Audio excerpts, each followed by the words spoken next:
Well, hi, and thanks for joining me here in my shop. We're going to be working on this Rogers radio. Cabinet's out being refinished right now, and this radio is in pretty good shape, even as it is. But there's a few things I think that can be improved, and then we'll double check the alignment on it and just make sure it's running at peak performance. So the two things I'm interested in working on right now is this beat up wire down here, which is conveying high voltage, but the insulation is given out on it. And there's one capacitor here, paper capacitor. Most of the old capacitors have been replaced. You can see these yellow ones in here. This one was left behind, and there's another one up here was also left behind. I really don't know why. Of course, I can't talk to the person who worked on the set last. I don't know. So we'll take a look at these. They're probably in an unimportant circuit position, and maybe that's why they were left. And rather than just go and replace them, I want to figure out where they are in the circuit diagram. Now, getting a circuit diagram for this radio was quite challenging. Here it is. As far as I know, this is the correct circuit diagram, or so very close that it's good enough to use.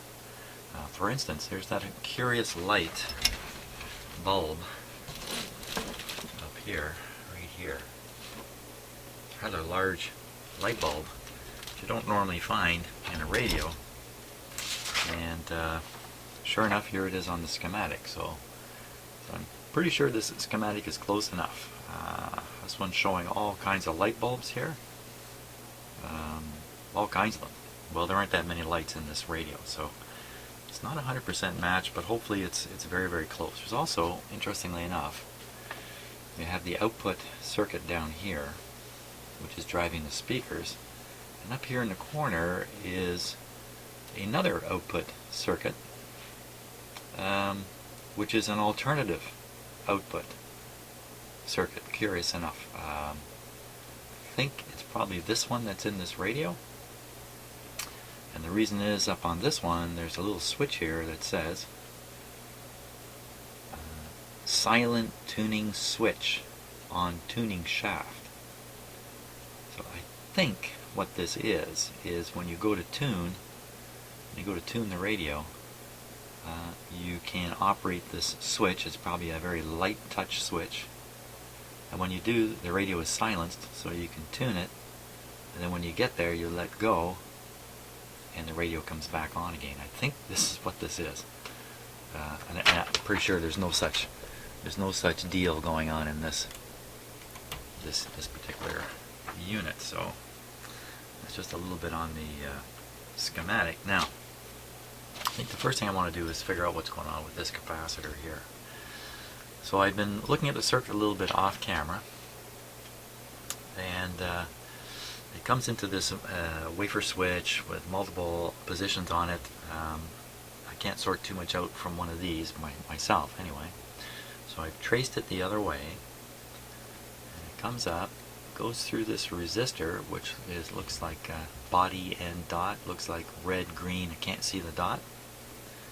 Red, green, excuse me if I'm wrong, that would be 2.5. So 2.5 something, 25 megohms, 25 kiloohms, 250 something. I don't know what it is exactly. I suppose I could put my meter on it, that might help. On the other side of the resistor, it heads up right to a terminal on the battery clip. There's only two battery clips. They're pretty easy to spot in the schematic, so I think this is the key to me figuring out where this capacitor is in the circuit diagram, is tracing back from here. Now there's two of these battery clips, so I have to sort out which one it is. And I see, interestingly enough, the other paper capacitor is connected right in here. Wow, so if I figure out one, I figure out both. That's a little handy. So looking at the schematic, okay, so somewhere down in, there it is, right there. There it is. It's very hard to see. Still hard to see even here. There's a capacitor to ground on one side, and the battery feeds through the other side. Oh, interesting. It has something to do with the tuning indicator, the magic eye. Oh, didn't expect that. The other part works its way to the output tube grid. Oh.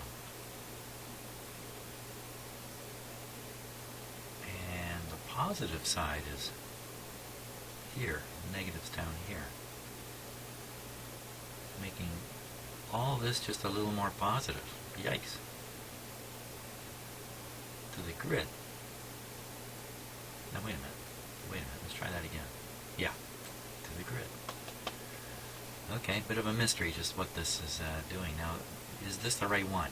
Good question. There has to be another capacitor connected right to this same terminal. It's got to be two capacitors. So, okay, so it's this terminal here for one of them, 0.1. That's about the right size.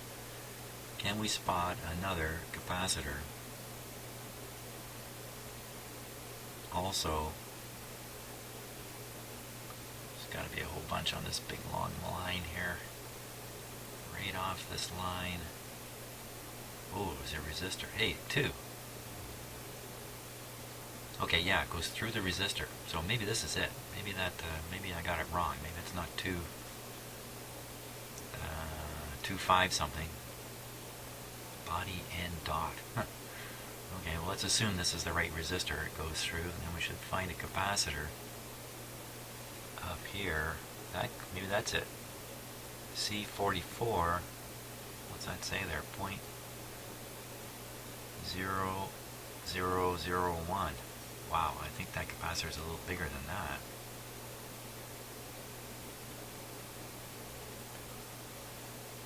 Pretty important capacitor too. Here's another one. 2 million resistor. There's another capacitor. Hey, look, it's connected right into the switch here. So's this one. Hey, what part of the switch? The switch, if you notice, there's 3 bands in this radio. There's a coil, and a coil, or rather a transformer. So it's one band, another band, another band. Here's another set, band. Here's another set, band. So we should find 3 sets of 3 coils or transformers in this radio. If we look, and oh, excellent, look down here. There's a detail of each of the coils, so you can actually recognize them. Actually look in and recognize them. Look, it even has parts. Resistor. So just by looking at the parts that are hanging off them, there's no parts on these ones. Shortwave police broadcast. That people really like to listen to the police in their living rooms? A little harder to do these days. So maybe we can figure out. Let's look back in the radio here. Hey, just like magic, there's the radio. So let's see, 3 sets of 3 coils. So here's one set, and 6. Well, this has got to be one set, and this has to be the other set. It's got to be the way this is arranged. So the capacitor is connected. Let's put a little more light on the subject here. This auto light capacitor. Ooh. I think the word on auto light is there. Bad. Is connected to this set of coils. You know what? I don't see any part, like over here. You see a capacitor hanging off, capacitor shoved down in here. I don't see anything hanging off these coils. Okay, so I'm going to guess these 3 coils are these 3 coils, which are these 3 coils. Oops. try that again. These 3 coils, which are these 3 coils, which have no components attached right to the coil structure, like these sets do. That would make it this one, C44, teeny tiny puny capacitor. Point, I'm sure that's 0001.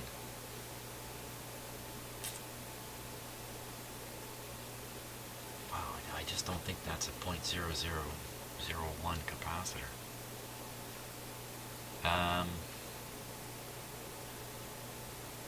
Let's put the ohm meter on that resistor. You'd think after 40 years of doing this I'd know my resistor code, and I pretty much do. Pretty much.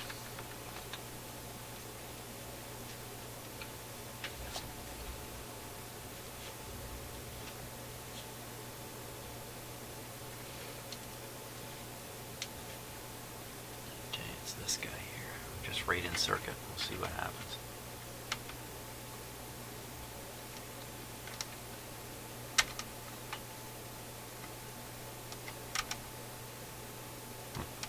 Zero.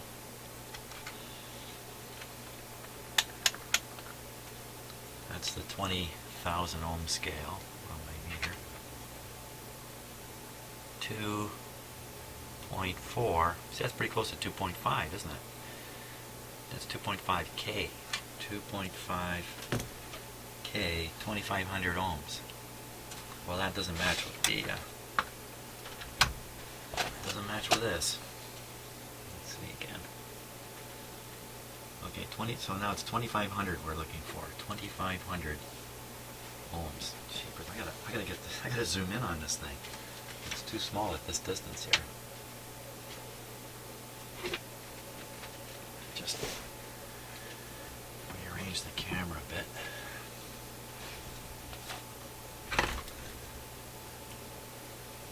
How about a little focus now? Focus, focus. Get this in focus.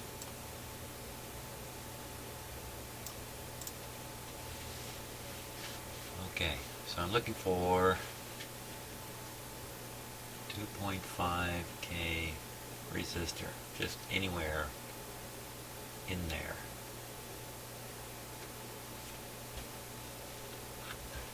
Somewhere near these first coils. There's a 10K. Let's see. 2 million.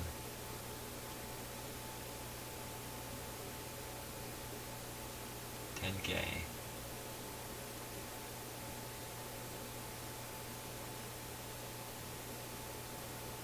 $20. No, I'm looking for 2K, not 20.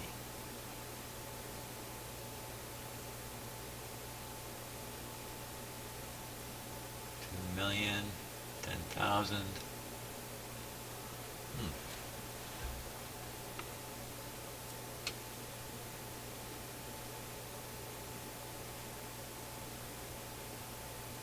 Now, if I've missed it, maybe you've seen it, and I've already passed it here.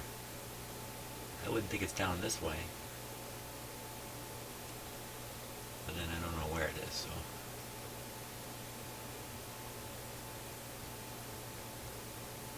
But this is all part of the output to circuitry.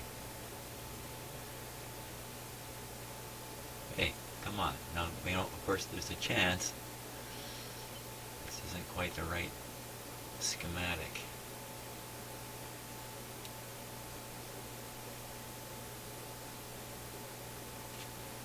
I don't see one.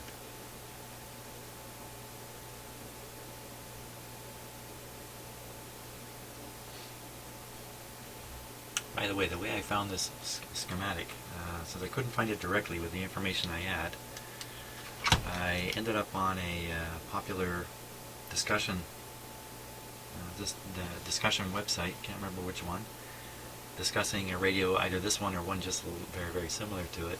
And in the discussion, the guy is trying to find the schematic just like me.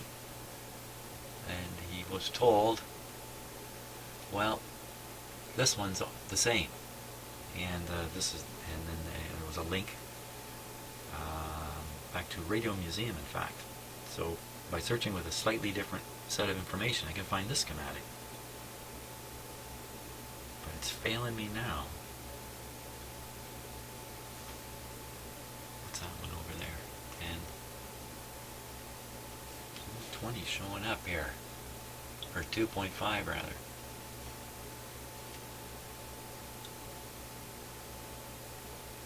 Just looking again to see if I missed something. They draw the resistors pretty big on this circuit diagram. I mean, they're really leaping out at me.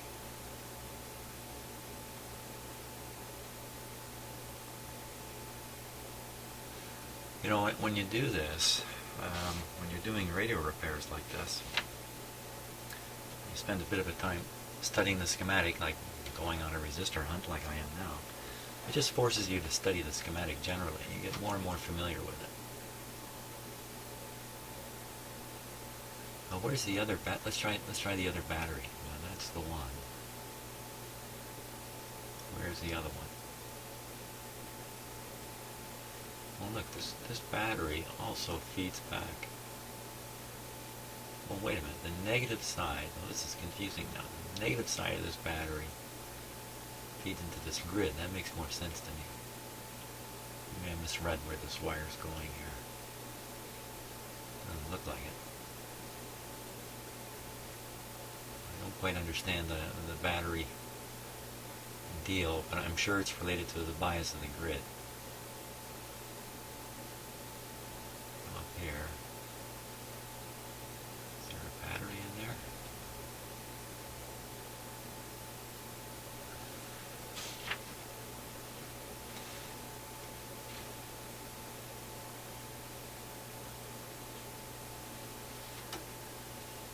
There's the neon light, by the way.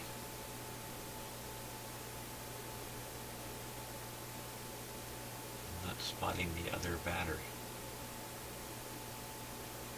It's another suggestion this isn't the right schematic.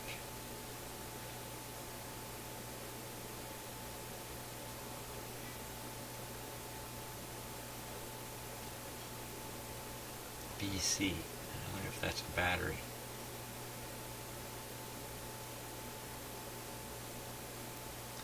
BC. Battery clip? BC1. Battery carbon. Oh, look at that.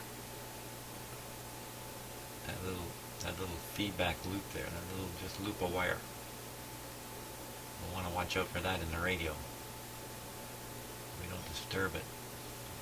Mistake it for what it is. Well, if the battery is related to grids, it's going to be in this grid circuit here. Or this one like that. Maybe it's over here. Oh my gosh. If I can't reassure myself I've got the right schematic here, then we'll just have to give up on the hunting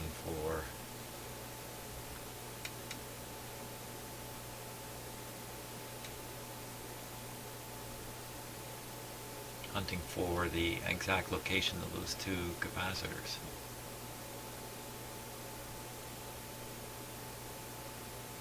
Where's everyone yelling at me? It's right there! It's right there! It's right where? Where?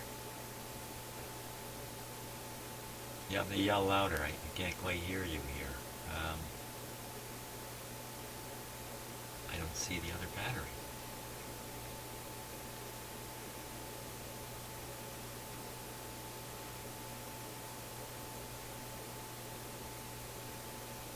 Phooey. Spent a lot of time looking at something like this.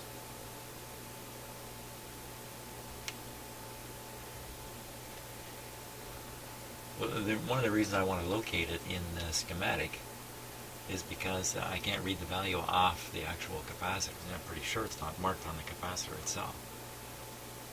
So somehow I have to come to terms with the value of that capacitor. And it'd be great if I could find it on the schematic and just read it off here. Ah, how do you like that, eh? find a second battery connection. Okay, what are we going to do now? What are we going to do now? What are we going to do now? What?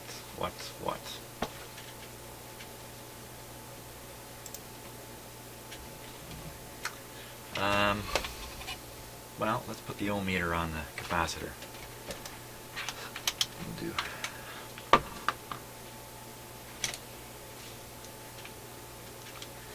The reason I'm doing this is not so much to test the capacitor, but to find out if it's paralleled with anything. Okay, that's the 200 megohm scale. What do we get here? We don't get anything. Well, there's no short in the capacitor, but then I wouldn't expect that. I think what this tells me is I can hook up my my tester. I'll bet you that this end of the capacitor is going to the switch, and the switch is set in such a way that this end of the capacitor is open circuit completely.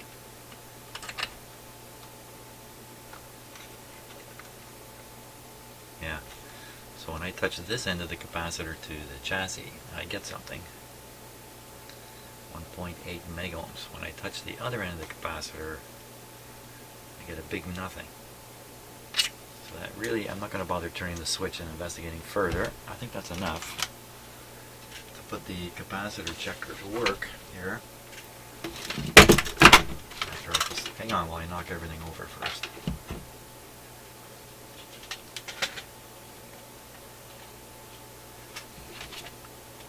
Well, let's check it with this meter.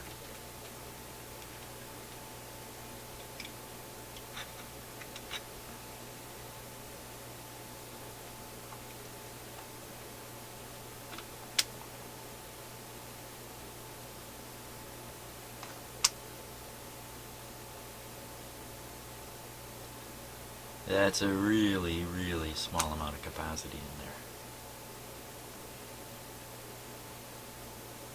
This is the 2 nanofarads, so we're getting down to virtually nothing in there. That's not helping. Big paper capacitor like that, surely to goodness it's not that small. Let's try it with the other capacitor checker here.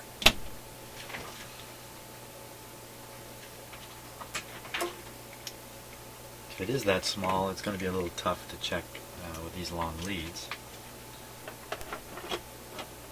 Leads themselves have some capacity. And I think we're going to find that the leak test is going to show us that this thing is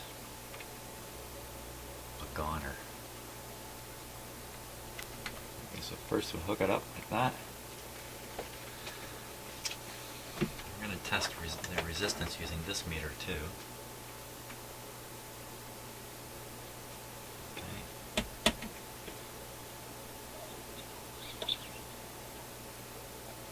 I doubt you can see the eye. The eye is trying to open way down here.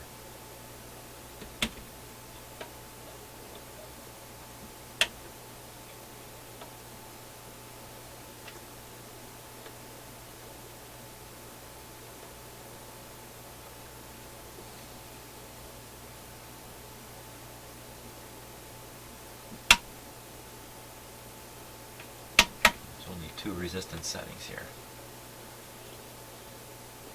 It's opening here way up high. So I think there's no problem with it resistance wise. I've got a lot of experience on that. So let's take a look at the capacitor leakage next. And I know you can't see the eye, or at least I don't think you can. You'll have to just trust me on this. Tests very good at 25 volts. Shockingly good at 150. Okay, but what do we got going here? We've got, I'm testing it at 250 volts. It's showing that it has no leakage through it. We've measured super high resistance. I'm starting to think this is an open circuited capacitor.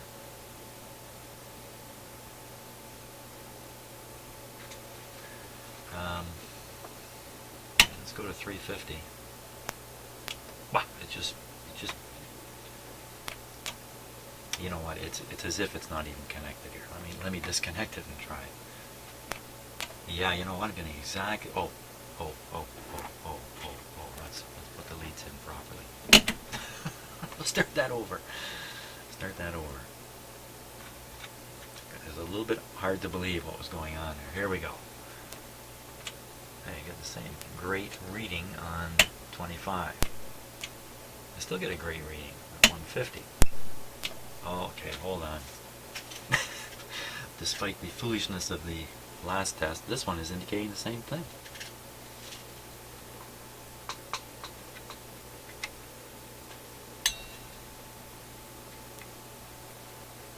Just double checking my connections to the capacitor. Sure, those are good.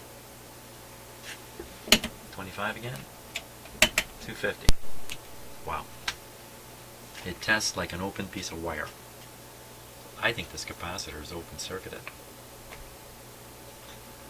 That's my conclusion. Let's put this back here.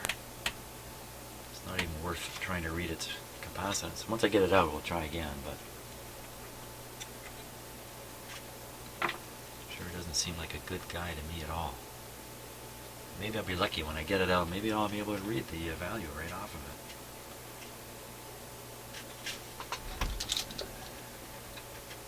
I think I'm just going to pop it out this way.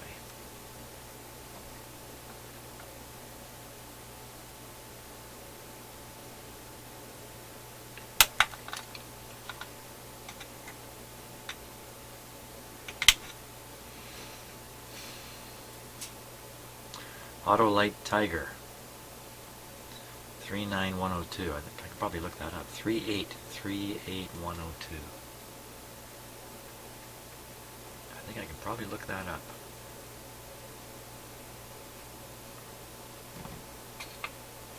But for now, since I have the tester right here,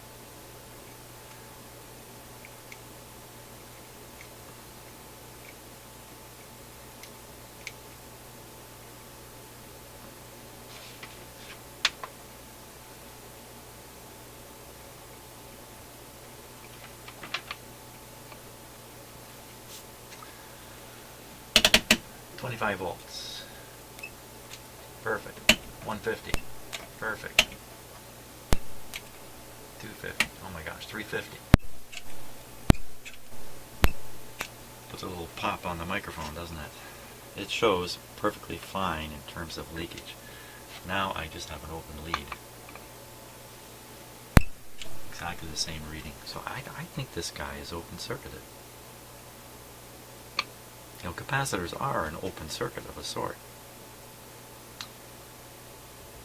Let's see if I can find out what that capacitance is.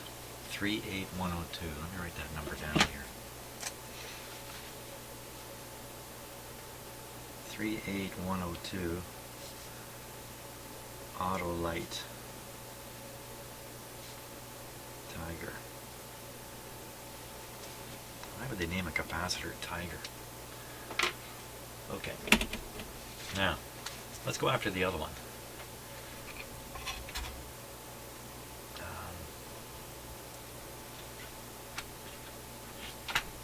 It's really dried up. It's also connected to one of the two battery terminals.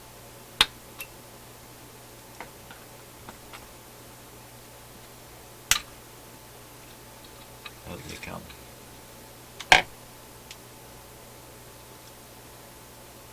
Autolite Tiger 38106. You can see the difference in the size. Okay, let's give this guy the test. Give him the test here.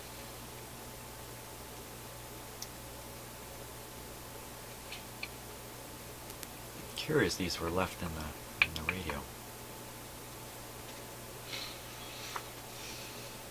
Okay, this time I got my leads plugged in properly. Oh, now this is working more like a regular capacitor, so hey, you know, I might be able to give you a quick view of of the eye on this. Let's see if I can do it. Can I do it? Only if I can focus things here.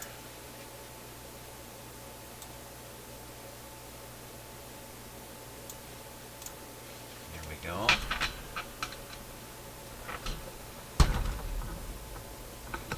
It's just so tricky to light. There you are.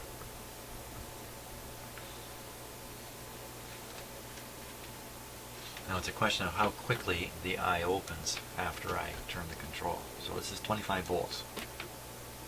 Slow at 25 volts. That's what you would expect from an older capacitor. Here's 150 volts.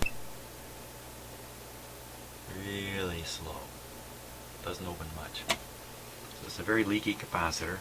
No surprise there.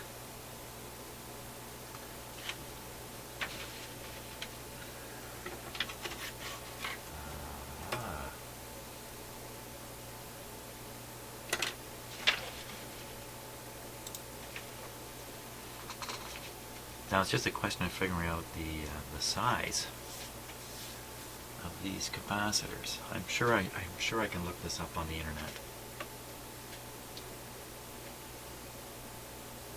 So I think that's what I'm going to do. Look them up on the internet.